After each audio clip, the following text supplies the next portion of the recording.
आज का टॉपिक आपने काफी डिटेल में चुना हुआ है, तो और एक ऐसा टॉपिक है जो हर इंडियन फैमिली के लिए बहुत मोस्ट इम्पोर्टेंट है, जो है बच्चों की एजुकेशन।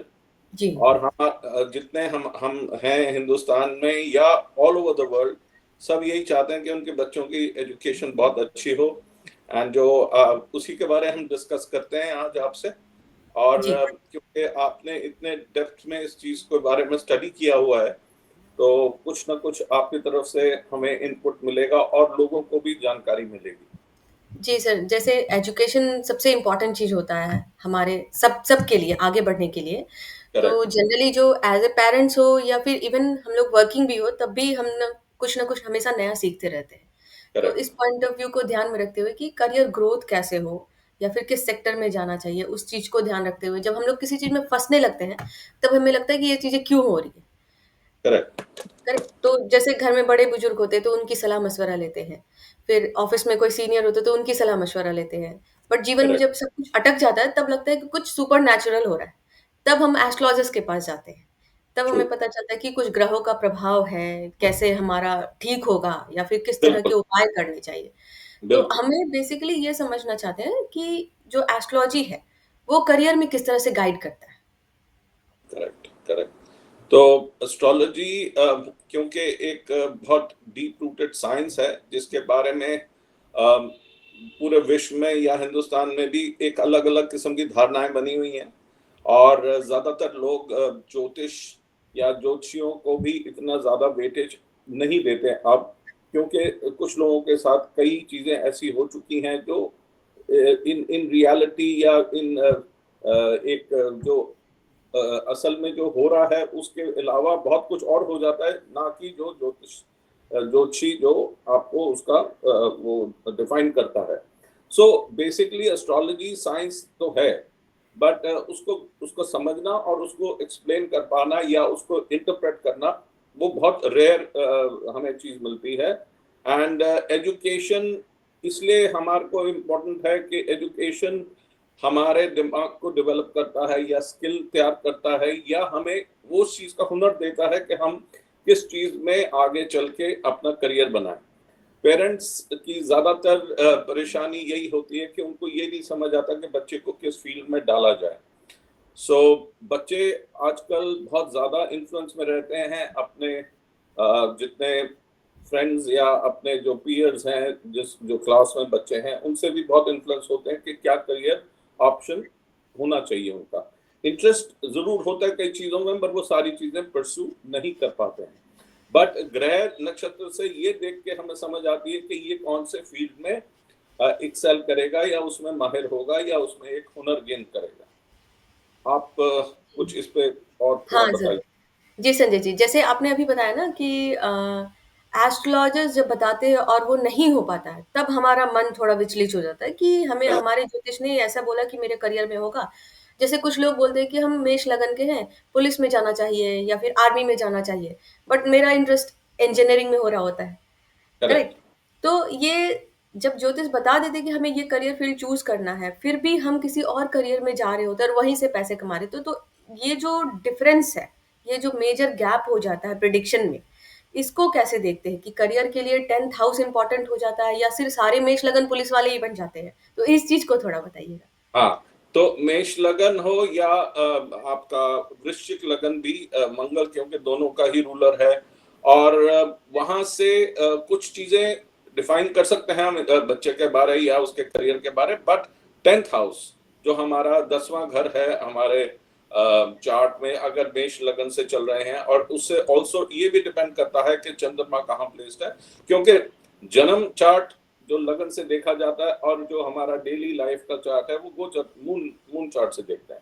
तो और दशा बहुत इंपॉर्टेंट है, क्या दशा चल रही है एंड किस नक्षत्र में, 10वें घर में कौन से नक्षत्र में कौन सा ग्रह पड़ा है।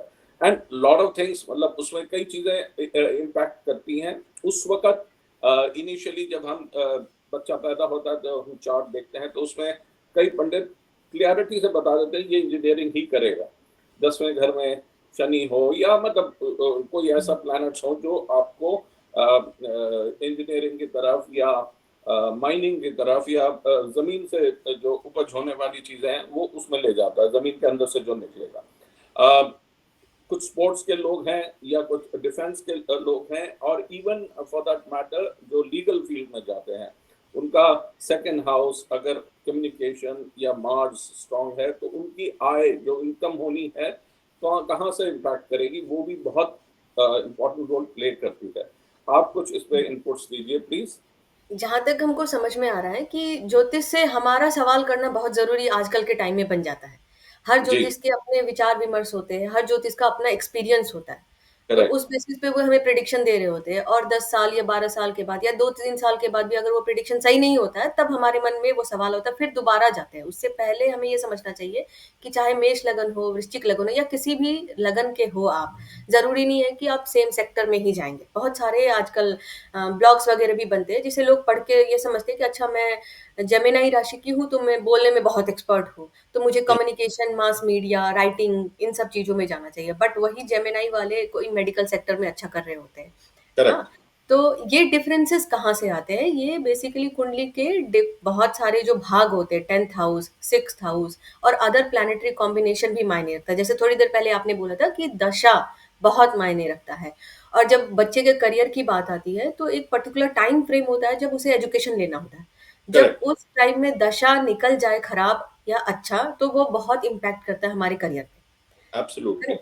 तो अगर किसी बच्चे का मान लीजिए कि वो बच्चा चल रहा है अभी अभी 18 साल की उम्र के अंदर है, अब उसका राहु का महादशा चल रहा है, तो आपका उस पे इन्फ्लुएंस कैसा रहेगा? आप वो अपना मार्गदर्शन दीजिए। करेक्ट। सो राहु जब भी आता है, क्योंकि एक छाया ग्रह है, राक्षस ग्रह है और वर्चुअल प्लैनेट है, it's not a real planet. तो राहु अनसर्टेनिटी बहुत देता है, इंस्टेबिलिटी देता है, और टिल द लास्ट मिनट ये भी रिवील नहीं हो पाता है कि असल में कहाँ कौन सी शेप में चीज निकलेगी। राहु की ये उसकी एक अपनी कैरेक्टरिस्टिक जिसे हम कहते हैं कि, या उसका एक रूप या स्वरूप ऐसा है जो धुआं और डार्कनेस, छाया ग्रह, इसलिए छाया ग्रह इसलिए बोलते हैं कि जब कोई भी आपके पास जैसे ड्रैगन है, ड्रैगन हेड कहते हैं, तो ड्रैगन अगर आता है तो सबसे पहले उसकी परछाई आती है। तो छाया में हर चीज होती है, क्लैरिटी में कोई चीज नहीं हो पाती। हाँ, as far as money income is concerned, वो राहु आपको बहुत ज्यादा पैसा भी दे सकता है, but there could be other means also, मतलब कोई और रास्ते से भी हो सकता है। जो आप करियर परस्यू कर रहे हैं, जरूरी नहीं वही उसी से पैसा आए, पैसा कई और तरीकों से भी आ सकता है। अगर राहु 10वें घर में है और से मिथुन राशि में है, तो उसके उस इंसान के आय के रास्ते 2-3 हो जाएंगे। सिर्फ एक ही ऑप्शन नहीं होगा पैसा कमाई का, उसके कई ऑप्शंस खुलता है। अब ये जरूर डिपेंड करता है, राहु की दशा अगर लग गई तो उसके पास अपॉर्चुनिटीज बहुत सारी आएंगी। राहु अगर अच्छा वेल प्लेस्ड है, मिथुन, कन्या या कुंभ राशि का है, और वो उसको वहां पे बहुत स्ट्रांग माना जाता है राहु को, और इनका क्या इम्पैक्ट हो रहा है कौन से घर में, उससे भी काफी चीजें हमें समझ आ सकती हैं। एक चीज और ऐड ऑन करना चाहूंगा इस पूरे कॉन्वर्सेशन में, कि पहले जमाने में जब पंडित हॉरोस्कोप देखते थे और बच्चे का एक करियर बताते थे, तो पेरेंट्स भी उसको फॉलो करते थे और बच्चे को उसी तरह से ढाला जाता था, उसको वही किस्म के एक्सपोजर या उस टाइप की एजुकेशन दी जाती थी। मगर टाइम इतना बदल गया हमारे ये पिछले 25-30 सालों के अंदर, things have change so much. जब इंटरनेट एक्सप्लोजन हुआ and everything is moving so fast, मतलब आजकल इतनी तेज गति से जिंदगी बदल रही है कि आप एक चीज का प्रोडिक्शन दिया हुआ एक टाइम का, आज की डेट में वो कहीं पर रेलेवेंट नहीं हो रहा है, because you have to see the chart.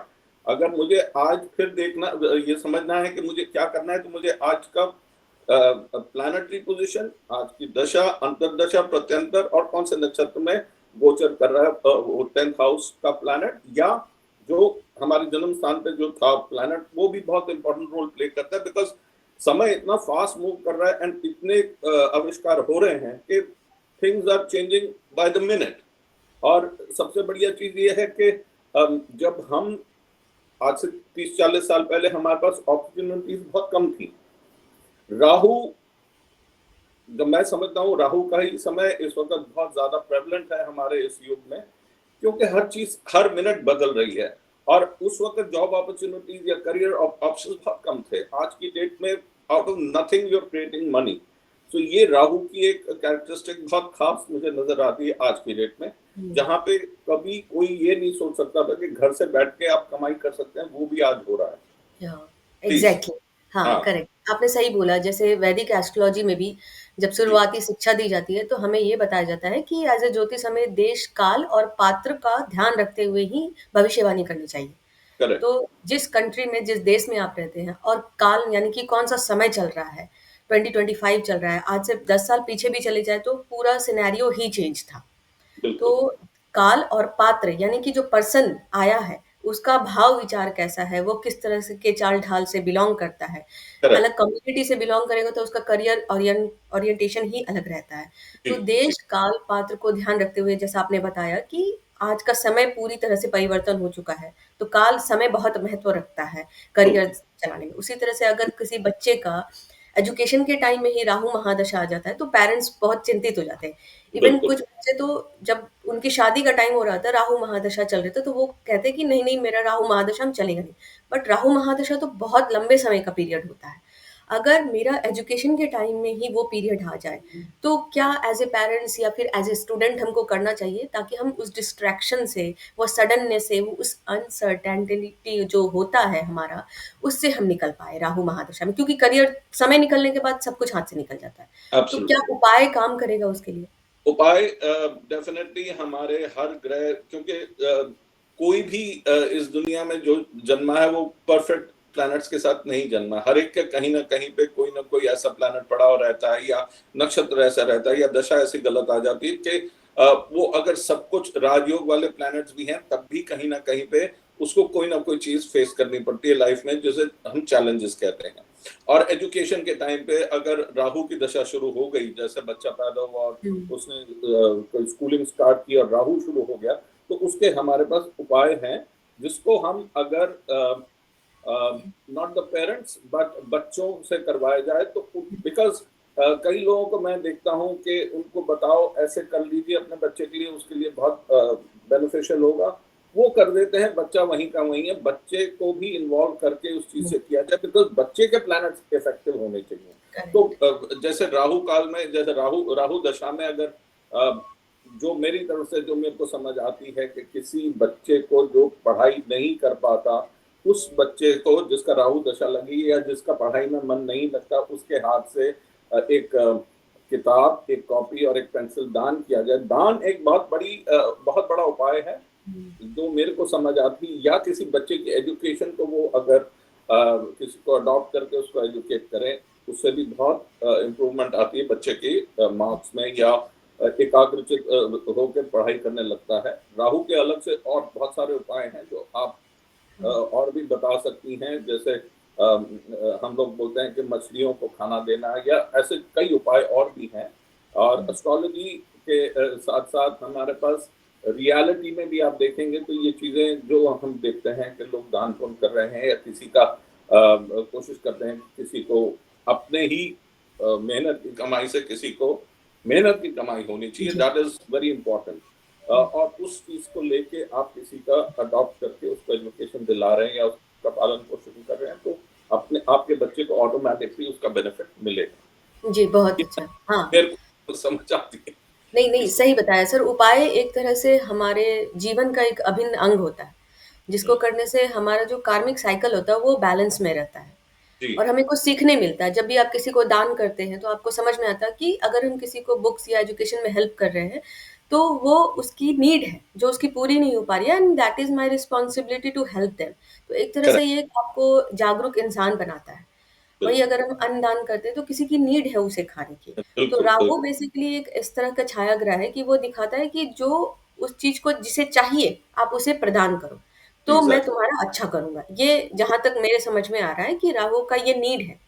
अब जी। दूसरा सबसे जो इम्पोर्टेंट चीज़ समझ में आएगा कि आजकल के बच्चे सवाल करते हैं एंड दैट इज़ नॉर्मल क्योंकि हमारे यस। शास्त्र में कुरुक्षेत्र के बैटल ग्राउंड में ही अर्जुन ने कृष्ण भगवान से प्रश्न किया। शास्त्रों में बिल्कुल। पार्वती माँ हमेशा महादेव से प्रश्न करती है। तो ये नॉर्मल है कि हमारे यहाँ प्रश्न करना सबसे बड़ा अधिकार हमें दिया गया है और बहुत अच्छी बात है। तो बच्चे ये क्वेश्चन करते हैं या फिर बोल देते हैं कि मेरा राहु महादशा चल रहा है, ये दान-वान हम नहीं करेंगे। Even though Rahu is like planet कि वो हमेशा हमेशा आपके अगेंस्ट ही जाता है, तो दैट इज़ अ नेचुरल। जी, वो जी, हमेशा अपना मनमर्जी ही करेगा, इवन दो कि वो जुपिटर से कंट्रोल हो जाता है, बट उस कंट्रोल करने में जुपिटर को जो मेहनत लगती है, उस जी, Jupiter as a parents, as a guru, तो वो यस, दान पुण्य से भागते हैं। और इवन आजकल के दौर में सारे बच्चे, सारे यंग जनरेशन वो कहते हैं कि किसी को खाना बाँटने से या किसी को किताब देने से मेरा एजुकेशन कैसा हो जाएगा अगर हम पढ़े ही ना, है ना? जी, तो जी। उसके लिए कुछ प्रैक्टिकल अप्रोच बताइए ताकि वो उस चीज़ को कंट्रोल कर सके। अम, देखिए ऐसा है कि बच्चों की एजुकेशन जो है हर एक का मन उसका इंटरेस्ट नहीं होता पढ़ाई में बिकॉज़ आजकल इतने सारे डिस्ट्रैक्शंस हैं हमारी करंट डे टू डे ज़िंदगी में कि बच्चे को पहले तो पेरेंट्स को ये समझाना बच्चों के लिए बच्चों को कि एजुकेशन क्यों इम्पोर्टेंट है। तो हुँ, ऐसा ही एक सवाल मेरे बेटे ने मुझसे पूछा था 7th-8th ग्रेड में था तो मेरे को बोलता है कि ये sine theta cos theta math जब कर रहे थे तो ये कहाँ यूज होने वाला है हमारी डे टू डे लाइफ में। मैंने कहा ये कहीं यूज नहीं होगा। All it is doing is it's developing your mind. आपके माइंड के वो चेम्बर्स या वो चीजें डेवलप कर देगा कि आगे जिंदगी में जब भी आपको कोई ऐसी चीज सामने आए आपके माइंड के फैकल्टीज वर्किंग हो ताकि आप उससे आगे डील कर सकें और उसको सॉल्व कर सकें। तो सोल्यूशन निकालना is a very important thing of course. जब बच्चे बैठते हैं आजकल आप ज्यादातर देखेंगे कि बच्चों का टेबल दीवार से सट के लगा होता है।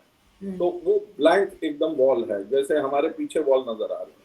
तो ये जिस पोजीशन में मैं बैठा हूँ या आप बैठी हैं दीवार पीछे हो टेबल सामने हो और टेबल एकदम खाली सिवाय उन सब्जेक्ट्स के जो पढ़ना चाहते हैं।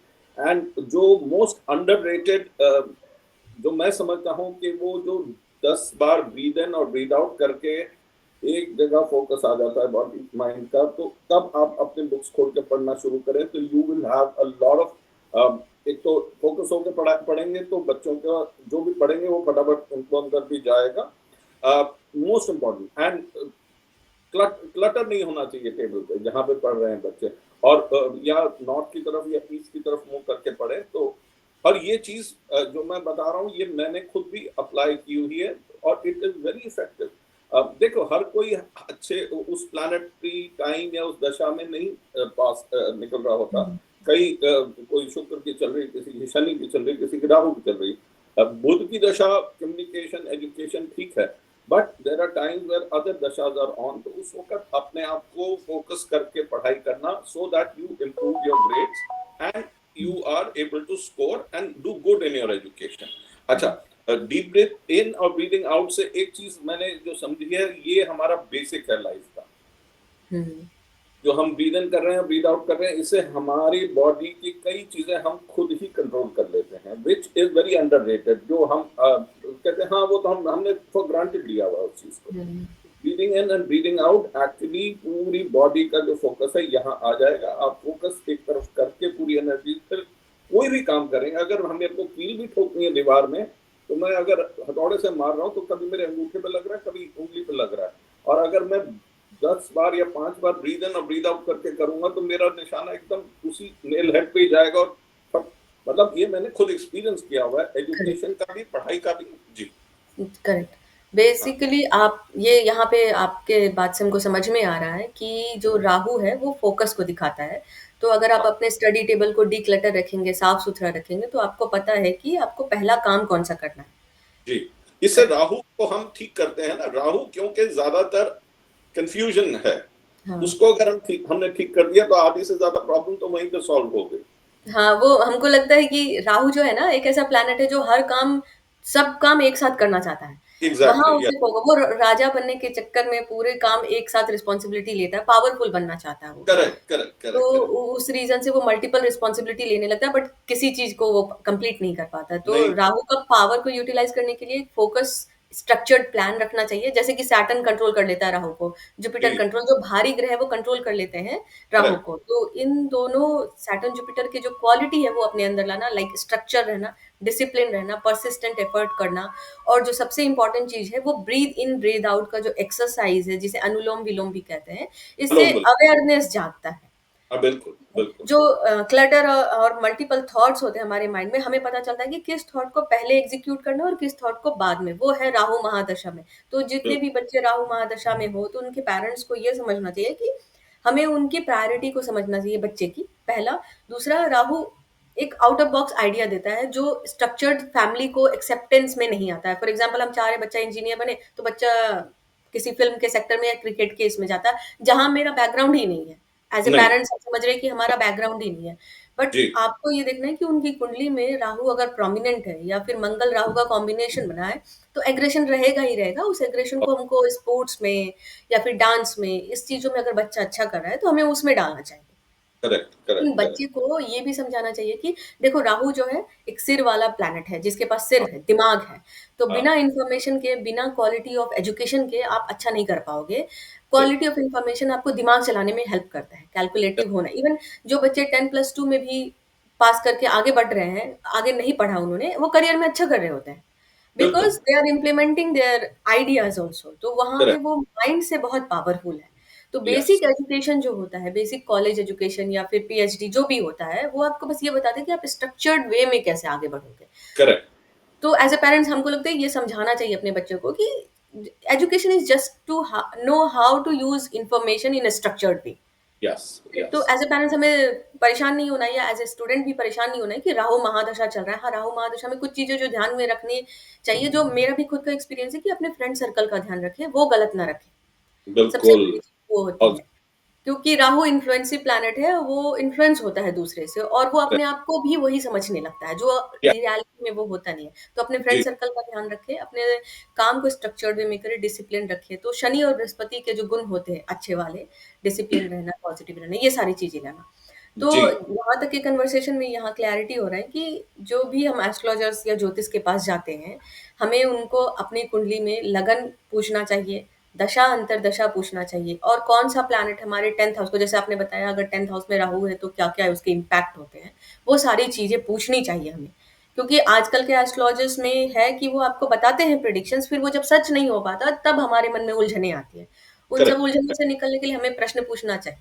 यहाँ हमको लगता है हमें राहु बनना चाहिए कि हमें क्वेश्चन करना चाहिए। Rahu is a planet who ask questions, और वही डिस्टर्ब एब्सोल्यूटली, करता है बेसिकली। यस, एब्सोल्युटली ठीक कह रहे हैं। बट क्वेश्चन तो हमारा अधिकार है, जैसे अर्जुन ने पूछा था, माँ पार्वती भी पूछती है। हमारे शास्त्र में तो हमारे क्वेश्चन से ही शुरू होता है सारा ज्ञान। बिल्कुल, क्या क्या कहते हैं आप सर? बिल्कुल ठीक कह रहे हैं। देखिए, अब आजकल के बच्चे, उनको कुछ भी आप बोलोगे तो वो उसकी रीज़निंग माँगते हैं कि या क्यों आपको मैं कहा। हम जब छोटे थे, जो मुझे ध्यान है, हमें इतना फ़ियर रहता था या एक हुँ, रिगार्ड रहता था पेरेंट्स का, हम पूछते कुछ नहीं थे। हुँ, जो बोला वो कर लेते थे, क्योंकि वो, और वो भी गलत नहीं था, क्योंकि हमारे पेरेंट्स ने उनके पेरेंट्स से जो भी सीखा उन्होंने पास डाउन किया हमें। हम आजकल की जनरेशन जो है, वो चाहे छोटा सा बच्चा हो चाहे ग्रोन अप हो, वो जरूर बोलेगा कि ये मुझे एक्सप्लेन करो क्यों करना है। मानेंगे करेक्ट। जरूर, मान भी जाते हैं, but they need to have a logical, because logical thinking आजकल बच्चों में बड़ी अवेयरनेस की वजह से हो गई है। और जो इंटरनेट का जो एक्सप्लोजन हुआ है हमारे वर्ल्ड में, उस that has given so many more hmm, opportunities and possibilities for creating so many things, हाँ। जो पहले शायद हम लोग हमारे पास था तो सही, मगर हमें अवेयर अवेयर नहीं था इस चीज से। बेसिकली देश काल पात्र यहाँ भी काम कर जाएगा सर। वो जी, वो टाइम था जब हम बृहस्पति को फॉलो करते थे। अब बिल्कुल, टाइम है कि बृहस्पति को, राहु को साथ में लेके चलना है। तो बिल्कुल हम क्वेश्चन करेंगे, बृहस्पति को आंसर देना ही पड़ेगा। पड़ेगा।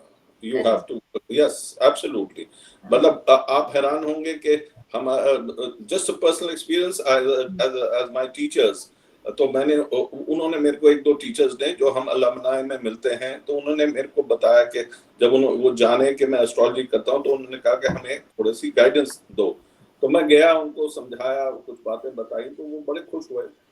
दो टीचर्स थी हमारे 12वीं क्लास में। तो उसके बाद जब गुरु पूर्णिमा आई, तो मैंने उनको एक व्हाट्सएप भेजा, तो उन्होंने मुझे वापस फिर भेजा कि असली तो तुम गुरु हो, तुमसे सीख रहे हैं बहुत कुछ चीजें।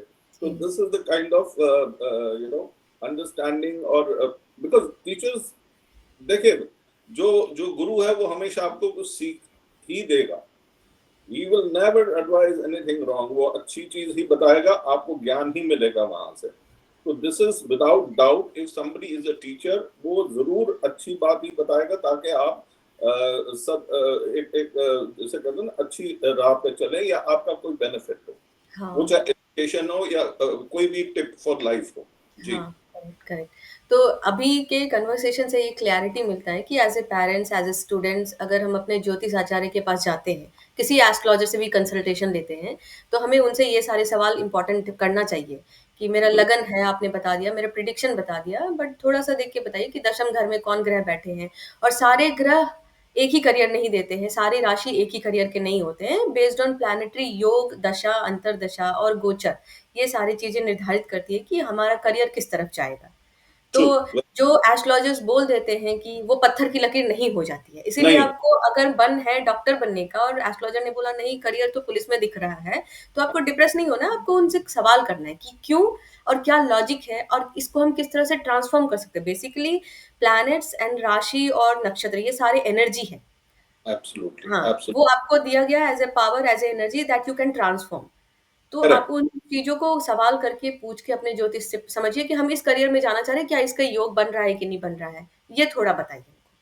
मैं देखिए ऐसा है, वो हुँ, आप ठीक कह रहे हैं, मगर मैं पेरेंट्स को यही एडवाइस करूंगा कि जब वैसे बच्चा पैदा हुआ या स्कूलिंग हुँ, शुरू हुई, तो उस वक्त उनको वो जो जानने की जिज्ञासा है कि कौन सा करियर में जाएगा, वो इतनी जल्दी नहीं करना चाहिए। 12वीं हुँ, तक बच्चों को एक नॉर्मल जो स्कूलिंग है उसमें फोकस रहना चाहिए। 11वीं के बाद आजकल स्कूल वाले खुद ही काउंसलिंग करना शुरू कर देते हैं कि हुँ, बच्चे का इंटरेस्ट कौन से सब्जेक्ट में ज्यादा है, and he can, because teachers का जो इंटरेक्शन है वो देखते हैं कि बच्चा कैसे परफॉर्म कर रहा है या उसका कितना इंटरेस्ट है सब्जेक्ट में। So correct. ये चीजें जो हैं, ये मतलब एज पेरेंट्स, और कुछ बच्चे पेरेंट्स क्योंकि ये चाहते हैं तो वो उनके सामने अग्री भी कर जाएंगे, बट वो उनकी दिल की चीज नहीं होती है। बच्चों हुँ, की इंटरेस्ट किस चीज में है वो सबसे ज्यादा जरूरी होता है, and once that is clarity में आ गया वो, देन इट बिकम्स इजियर।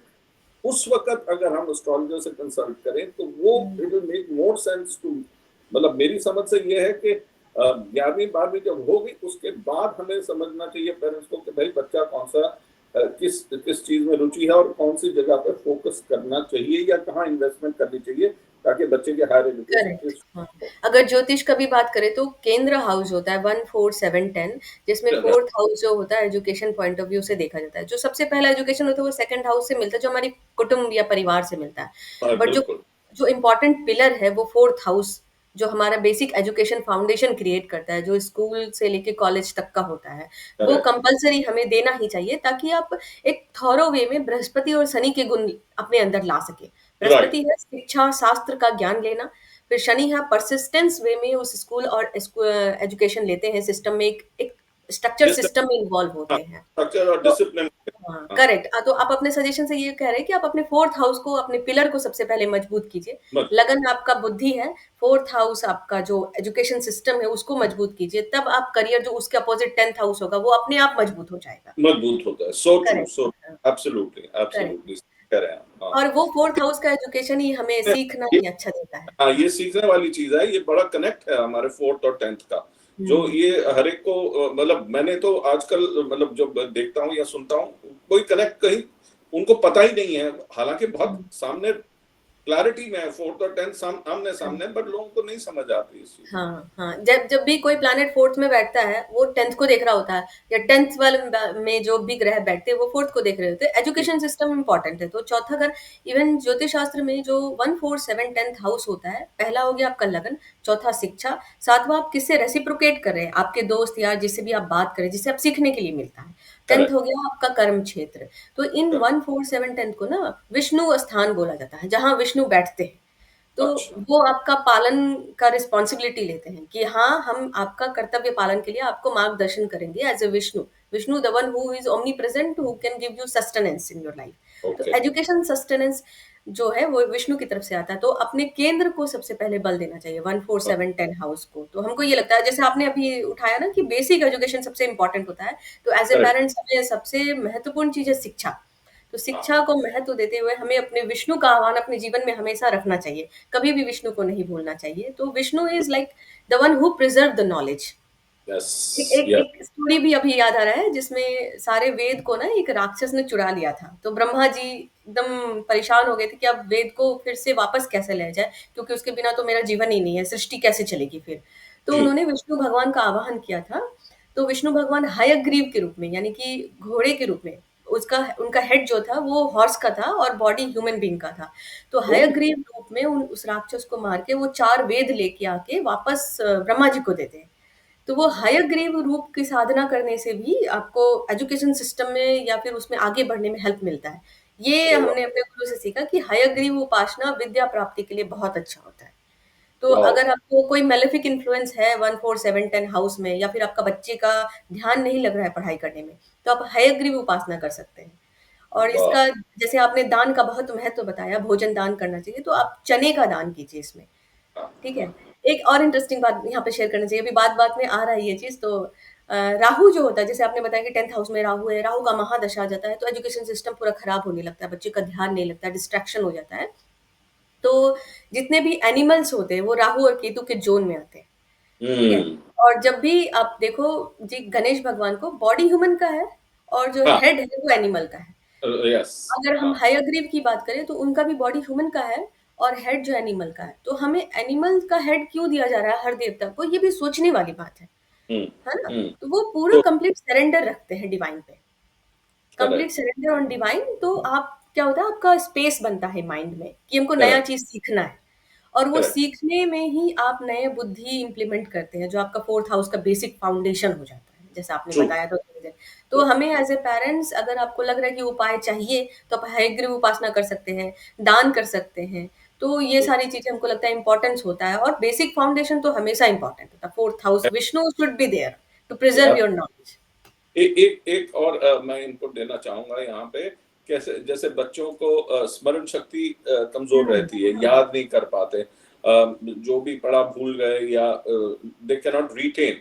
हुँ, तो एक बहुत अच्छा मतलब जो उपाय ये है कि गायत्री मंत्र सुबह जब बच्चे उठते हैं सूर्य को देख के ऐसे हथेली खोल के 11 बार अगर गायत्री मंत्र पढ़ा जाए और बोल के फिर हाथों को मुंह पे मला जाए तो उससे स्मरण शक्ति बढ़ती है।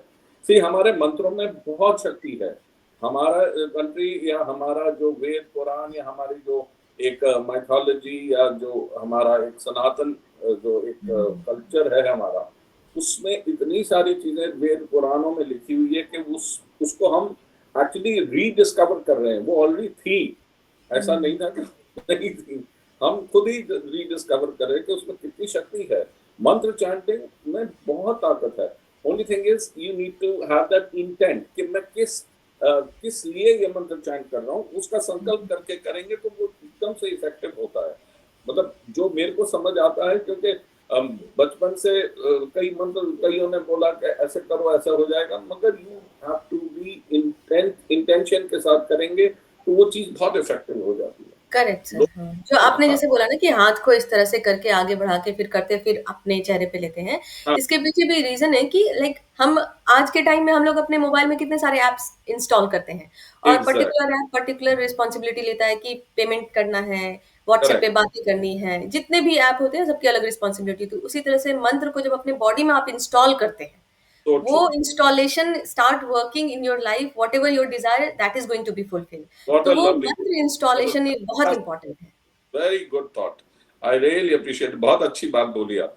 हाँ, तो ये मंत्र इंस्टॉलेशन नहीं करते हैं, सब आजकल ऐप इंस्टॉलेशन में लगे हुए हैं, इसलिए डिस्ट्रैक्शन है। तो यहाँ पे मंत्र इंस्टॉलेशन ज़रूरी होता है। तो सो आप ट्रू। मंत्र इंस्टॉल कीजिए, गायत्री मंत्र इंस्टॉल कीजिए, गणेश भगवान का मंत्र इंस्टॉल कीजिए। इंस्टॉलेशन का तात्पर्य ये है कि आप मंत्र जाप से अपने बॉडी में उस चीज़ को एनर्जाइज़ करते हैं, करेक्ट। जब आप और कोई मंत्र जप कर लेते हैं हाँ, तो। हाँ, जी। और जब आप इसको कई बार रिपीट कर लेते हैं, कुछ कई हजार बार या कुछ नंबर्स के बाद एक स्पेसिफिक नंबर होता है, उसके बाद वो मंत्र आपको सिद्ध हो जाएगा।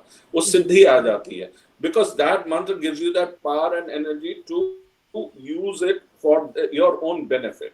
हुँ, लोग मैं तो ये देखता हूँ लोग मिसयूज ज्यादा करते हैं उसको बेनिफिशियल लोगों के भलाई के लिए कम इस्तेमाल करते हैं, but you should be able to use it for your benefit, so that will always help.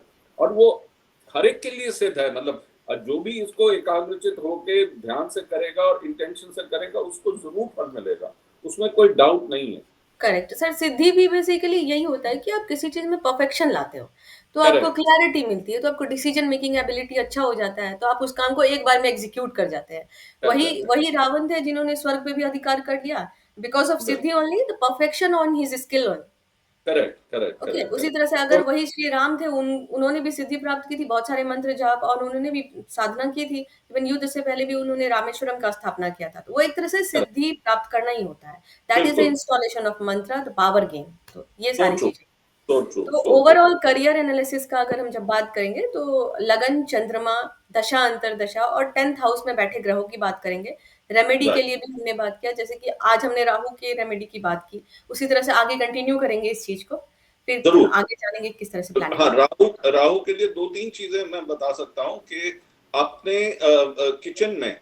हुँ। जो आपका रसोई घर है, वहां पे बैठ के खाने से भी राहु आपका स्ट्रांग होता है।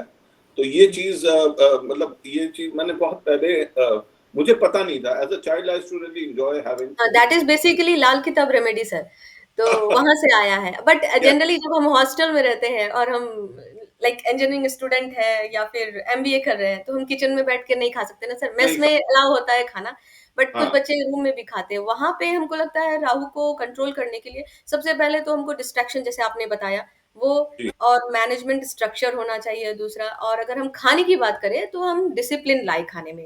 जो हम लाइट खाना बाहर खड़े होके खा लेते हैं, वो खाना, जंक फूड अवॉइड करना। Junk food is Rahu also. Rahu. तो उन सब यस, चीज़ों को। बिल्कुल।